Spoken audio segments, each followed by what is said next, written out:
Bloomberg Audio Studios. Podcasts, radio, news. Welcome to the Bloomberg Daybreak Asia podcast. I'm Doug Krisner. The U.S. equity market rose to record highs today. That was after President Trump said he reached a trade deal with Vietnam. And in the process, Vietnam will avoid higher tariffs that were set to take effect next week. In a moment, we'll get more on this deal from Bloomberg's Jill Disis in Hong Kong. But we begin here in the States.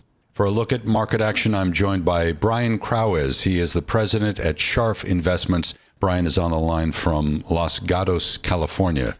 Brian, thank you for making time to chat with me. Certainly, there is still a lot of uncertainty in the market. Can you justify record high levels today for the S&P and the NASDAQ comp? Well, it's getting harder on a valuation basis. The S&P is in the 95th percentile on valuation. And as you said, there's still a lot of uncertainty. I mean, you just mentioned there's a tariff deal with Vietnam, but if you look at the last 20 years, the average tariff has been sort of 1% to 2% on the U.S. economy.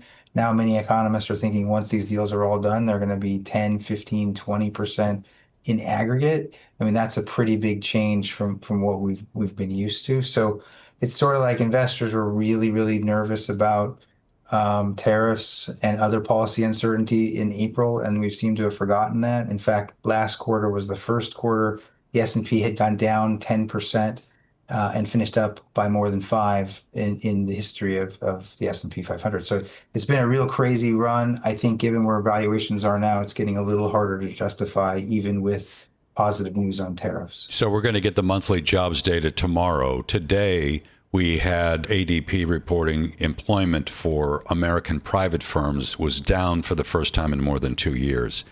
We've heard from the Fed that the labor market remains solid. If we get evidence tomorrow of maybe a bit of softening in payroll growth and maybe a spike in the unemployment rate, is it too much to say that the Fed is behind the curve?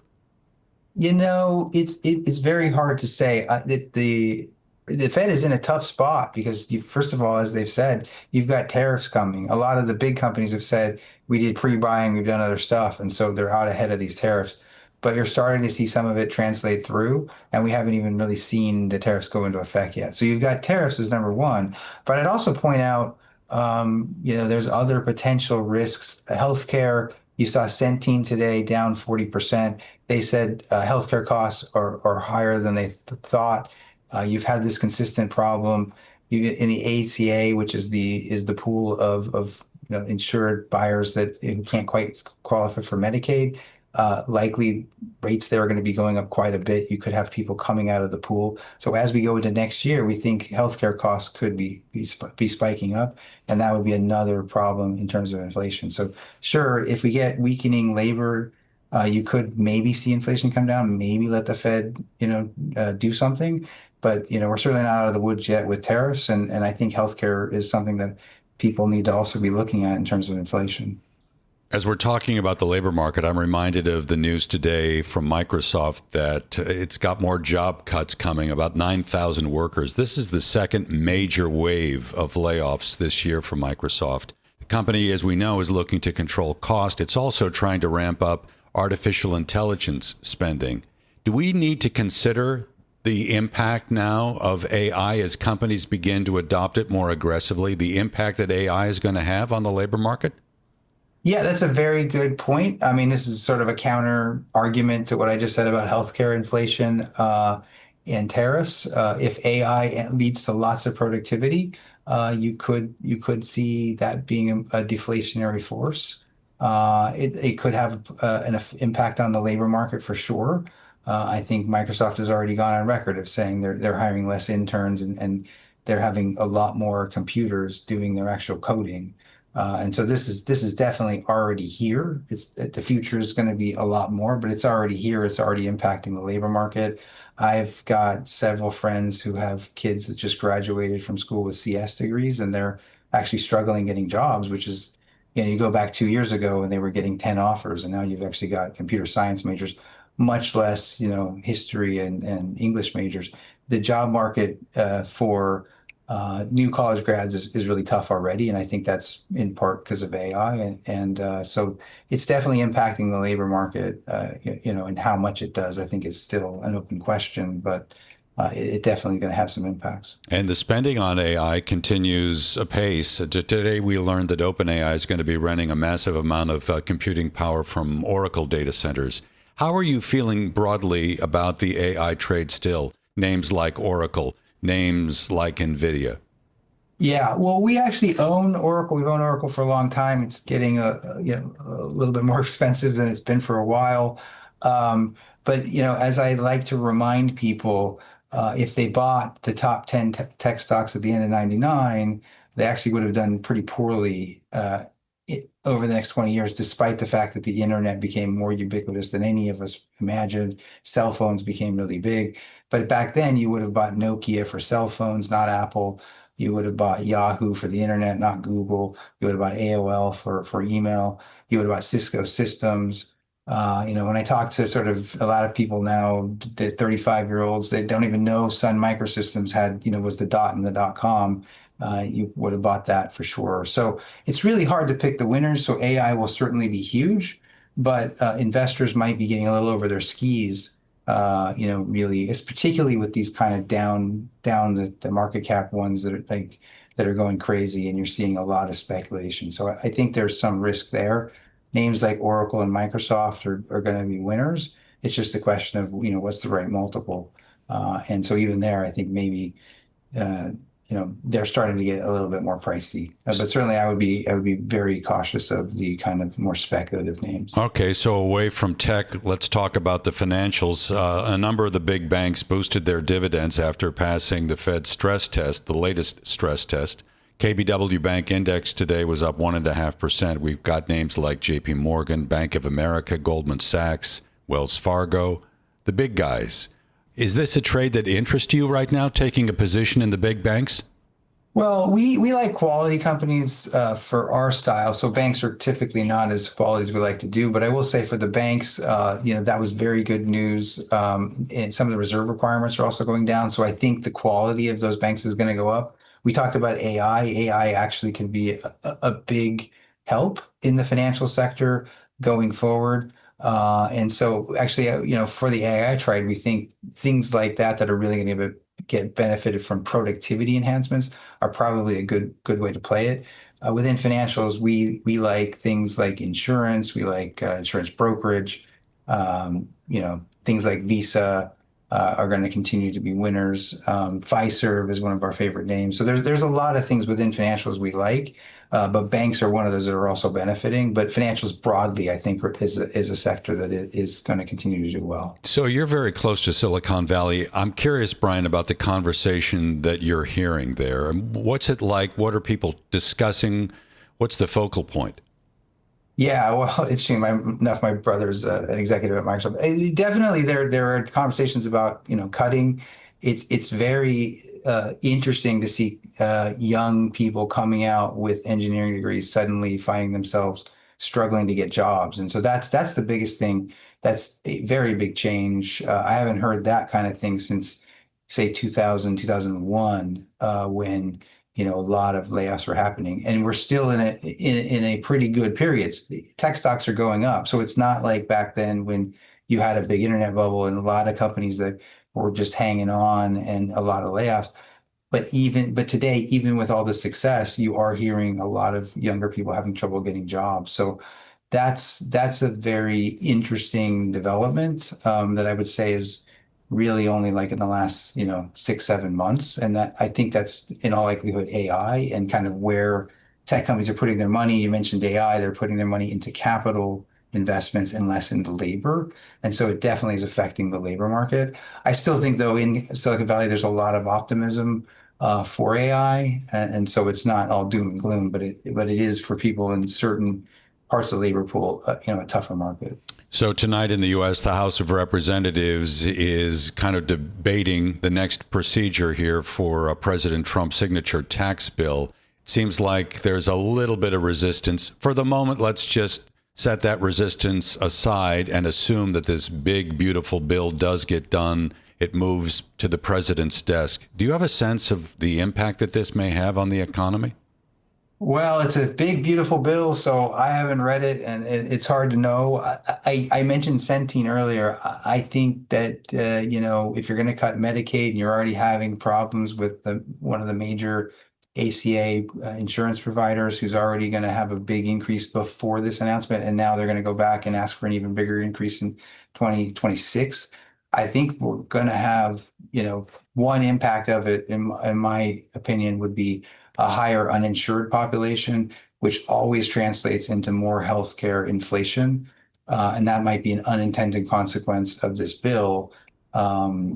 Obviously we could be wrong on this, but that's usually what you end up with if you have more uninsured population. And whenever you have healthcare inflation, it tends to ripple through the economy and tends to be one of those issues that your average American really cares about. Your average American is really looking at, food, housing, and healthcare. And so if that's going to really impact them, I think it could have ramifications for the economy as we go forward. In terms of keeping the tax cuts, that's obviously positive for the economy. And there's all kinds of things like they're taking away solar credits and stuff like that. But one thing I haven't heard a lot of people talk about is sort of the impacts of healthcare translating to the economy. So for us, that's one of the things we're kind of evaluating. Brian, we'll leave it there. It's always a pleasure. Thank you so much. Brian Krawez, he is the president at Scharf Investments, joining from Los Gatos, California, here on the Daybreak Asia podcast.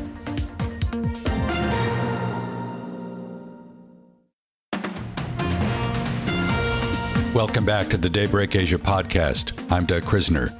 President Trump says the U.S. has reached a trade agreement with Vietnam. It will give American companies full market access. And at the same time, the U.S. is slapping a 20% tariff on all Vietnamese imports. Now, Hanoi hasn't confirmed the framework deal. For more, we heard from Bloomberg News Desk Editor Jill Disis. She spoke with Bloomberg's Shery and Haidi Stroud-Watts on the Asia trade. Jill, what do we know about sort of the contours of this deal and what's been agreed, even though, of course, there hasn't been a confirmation from the Vietnam side? Well, yeah, Heidi, I think, first of all, I just want to point out that we do not yet have a term sheet from the White House. They haven't released anything, giving a lot of further details on there. So really, I think there's just two numbers that I can give you here. First of all, the deal that Trump has announced would include a 20% tariff on Vietnamese exports to the U.S., as well as a 40% levy on goods deemed to be transshipped through the country. So what that tells me is that as part of this deal, there's at least somewhat of a focus, perhaps, on goods that, maybe shipped through Vietnam from China, for example. That's one thing that the Trump administration has made very clear as it continues to negotiate these types of deals, that one thing it's focused on, particularly in some of these Southeast Asian countries, is that it really wants to try to figure out a way to box out China or otherwise, convince more manufacturers to move goods that they manufacture from China to other parts of Southeast Asia, including, say, Vietnam. So that's one thing that those numbers perhaps tell me. But again, I do want to caution that we don't have a term sheet. We don't know exactly what the Vietnamese are saying about this. Still, obviously, waiting more fulsome confirmation from Hanoi about what exactly we're expecting with this deal. But yeah, so it does tell you, obviously, we're approaching that July 9th deadline that Trump has set for kind of coming up with some deals to address the reciprocal tariffs they'd announced back in April. But we're still getting a lot of information that's still coming out. We'll see what ultimately is in really kind of the nitty-gritty of this particular deal. Jill, let's talk a little bit about China, because as you mentioned, they're trying to box in China, despite the fact that they do have the supposed framework in place that has cool tensions when it comes to those tariffs. What are they trying to do in terms of using other trading partners and new deals in order to restrict Chinese content?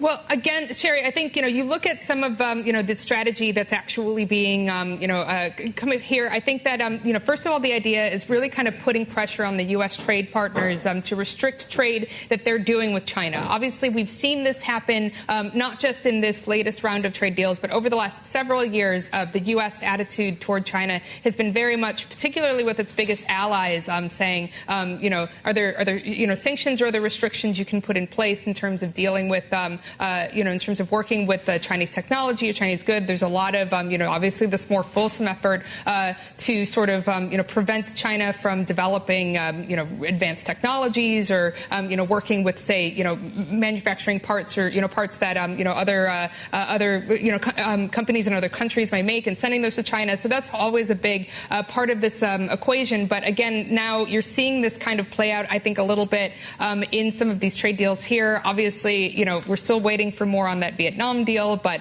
that transshipment element of this trade deal, again, does lead me to believe that there's a component in there that's kind of directed toward trying to shut out China. So again, yes, obviously, as the United States continues to, it's made its own trade deal with China in the wake of all of this, the fact that you've got all of these other countries that are still up in the air in terms of what their individual agreements look like with the United States, I think does suggest that there is a strategy on the part of the United States here to try to, unite a lot of these countries and kind of, create deals that, are obviously favorable to the United States, but that also may be ultimately unfavorable to Beijing. Which is also why we've seen Beijing on this, multilateral trade and diplomatic charm offensive, right? The Foreign Minister Wang Yi is in Europe through to this Sunday over the weekend for the high-level strategic dialogues with the EU. So he's really, pushing home the point of collaboration, working together, confronting differences as such. There's a lot of sort of really historic trade and diplomacy ties there. Could that be a point of strength for Beijing? I mean, potentially, and certainly, yes. I'd imagine that if you're Wang Yi, you're the foreign minister, you're trying to smooth over things in Europe, particularly ahead of, there's a pretty critical EU-China summit that's happening in Beijing later this month. So I think, a lot of what he's doing in Europe right now is kind of paving the way for those further talks that they're going to have at the end of the month. Yes, obviously, there's a ton of incredibly critical trade that goes through between the EU and China. We know that Chinese EVs, obviously have a pretty big presence in Europe. I think, China is obviously, interested in continuing to develop some of those types of ties. So yes, obviously, if you're Beijing in all of this, you're trying to strengthen your position as well with all of the trading partners that you had. I would point out that, as Donald Trump and the Trump administration were trying to develop all of these other trade deals, Xi Jinping himself, the president of China, was going through and trying to foster ties with a lot of trading partners in Southeast Asia. So this really is a case where you've got the world's two foremost economic superpowers that are ultimately trying to strategize and trying to work with their individual trading partners, because these are such important economies. They do have incredibly strong trading partnerships and relationships, and they obviously have vested interests in keeping those strong. Bloomberg News Desk Editor Jill Disis there with the latest on trade. Thanks for listening to today's episode of the Bloomberg Daybreak Asia Edition podcast. Each weekday, we look at the stories shaping markets, finance, and geopolitics in the Asia Pacific. You can find us on Apple, Spotify, the Bloomberg Podcast YouTube channel, or anywhere else you listen. Join us again tomorrow for insight on the market moves from Hong Kong to Singapore and Australia. I'm Doug Krisner, and this is Bloomberg.